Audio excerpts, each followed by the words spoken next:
প্রতি বছরের ন্যায় এ বছরও শহীদ দিবস ও আন্তর্জাতিক মাতৃভাষা দিবস আগামীকাল অর্থাৎ আজ রাত 12:01 উদযাপিত হতে যাচ্ছে। পরম শ্রদ্ধা ভরে পুরা জাতি এই দিবসটি পালন করবে। ঢাকাতে প্রতি বছরের ন্যায় শহীদ মিনারে একই ধরনের নিরাপত্তা ব্যবস্থা আয়োজন করা হয়েছে। কয়েক স্তরে আমরা নিরাপত্তা ব্যবস্থার আয়োজন করেছি। প্রতিবারের ন্যায় এবারও প্রথমে ভিভিআইপিগণ, পরে ভিআইপি এবং তারপরে জনসাধারণ পুষ্পমাল্য অর্পণ করবেন। আমরা আনুমানিক একটি সময় নির্ধারণ করেছি। রাত্র 12:40 জনসাধারণের জন্য পলাশী প্রান্ত থেকে অর্থাৎ পশ্চিম পাশ থেকে বেদিতে প্রবেশের জন্য উন্মুক্ত করে দেওয়া হবে। আমরা সকলকে অনুরোধ করব, যেনারা রাত্রে আসবেন ওনারা যেন আমাদের অনুরোধে সাড়া দিয়ে রাত্র 12:40 দিকে আসেন। এবং আমি সকলকে অনুরোধ করব, সবাই যেন বেদিতে পুষ্পমাল্য দেওয়ার সময় যথাযথ শৃঙ্খলা মেনে চলেন। কোনো এক সময়ে সাধারণ মানুষের সমাগম এবং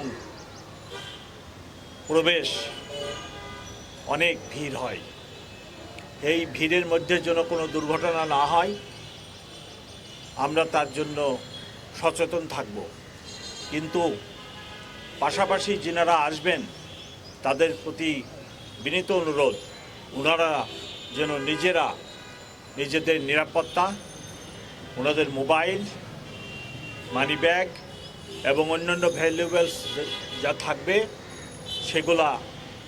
সেগুলার দিকে সতর্ক দৃষ্টি রাখেন। নিরাপত্তা ব্যবস্থা 3-4 স্তরে নেওয়া হয়েছে এবং আজকে সন্ধ্যায় প্রথমে 5টায় এবং পরবর্তীতে রাত্র 8টায়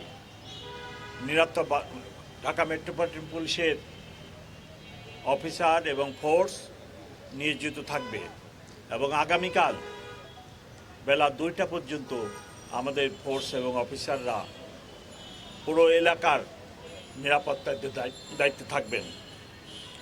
এখন পর্যন্ত আমরা নিরাপত্তা সংক্রান্ত কোনো আশঙ্কা দেখি না। এই ব্যবস্থার ভিতরে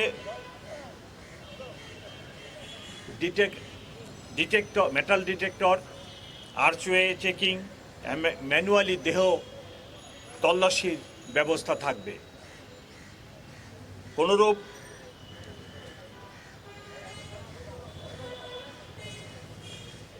দাহ্য পদার্থ বা বিস্ফোরক বা এরূপ কোনো কিছু যাতে নিয়ে কেউ প্রবেশ করতে না পারে তার জন্য আমাদের ব্যাপক ব্যবস্থা থাকবে। আপনারা জানেন প্রচুর লোক সমাগম হয়, সেই জন্য সবাইকে ধৈর্য ধারণ করতে হবে। সাথে সাথে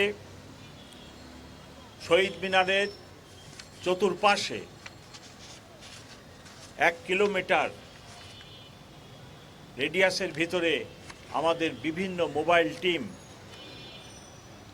সতর্ক অবস্থায় নিরাপত্তা ব্যবস্থা নিশ্চিত করবে। সাথে সাথে এই ব্যবস্থার সাথে ট্রাফিক ব্যবস্থাও সংযুক্ত আছে। আমরা ট্রাফিক ব্যবস্থা নিয়ন্ত্রণের জন্য একটি প্রোগ্রাম করেছি। আমার অতিরিক্ত কমিশনার ট্রাফিক উনি ট্রাফিক ব্যবস্থা সম্পর্কে আপনাদেরকে এখন জানাবে। Thank you.